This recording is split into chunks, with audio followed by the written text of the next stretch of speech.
Bonjour à tous. Pour additionner ou soustraire deux fractions, il y a trois cas possibles.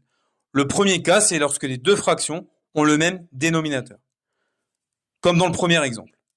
Dans ce cas, il y a juste à additionner ou à soustraire les numérateurs. Comme 1 plus 3, c'est égal à 4, 1 cinquième plus 3 cinquièmes, ça fait 4 cinquièmes. Voilà.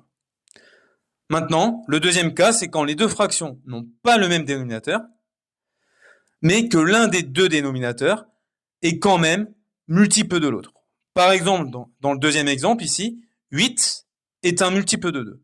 8 est dans la table de 2. 8, c'est 2 fois 4. Et comme 8 est un multiple de 2, ça veut dire qu'on va réécrire les deux fractions en mettant 8 au dénominateur. Donc on va réécrire les deux fractions sur 8. Bon, la première fraction est déjà sur 8, donc on va juste la recopier telle qu'elle. Par contre, on va modifier la deuxième fraction pour la mettre sur 8. Alors, là, j'ai 2, je voudrais 8 à la place. Par combien je dois multiplier 2 pour avoir 8? Par 4.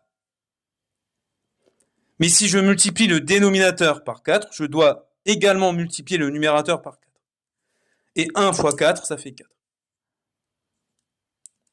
Maintenant, mes deux fractions ont le même dénominateur, j'ai juste à soustraire les numérateurs. 7 moins 4, ça fait 3, donc 7 huitièmes moins 4 huitièmes, ça va faire 3 huitièmes. Dernier cas, maintenant, c'est quand les deux fractions n'ont pas le même dénominateur et qu'en plus, aucun des deux dénominateurs n'est multiple de l'autre. 4 n'est pas un multiple de 6 et 6 n'est pas non plus un multiple de 4. Que va-t-on faire? En fait, on va chercher un nombre qui est à la fois multiple de 4 et multiple de 6. Il faut que je trouve un nombre qui est à la fois dans la table de 4 et dans la table de 6. Par exemple, il y a 12. D'accord? 12, c'est dans la table de 4, puisque c'est 4 fois 3. Mais c'est aussi dans la table de 6, puisque c'est égal à 6 fois 2. 6 fois 2, 12. Et comme 12 est à la fois multiple de 4 et de 6, on va mettre les deux fractions sur 12.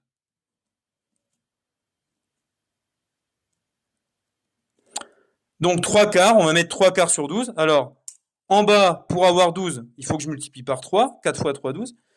Donc si je multiplie en bas par 3, en haut, je dois faire la même chose.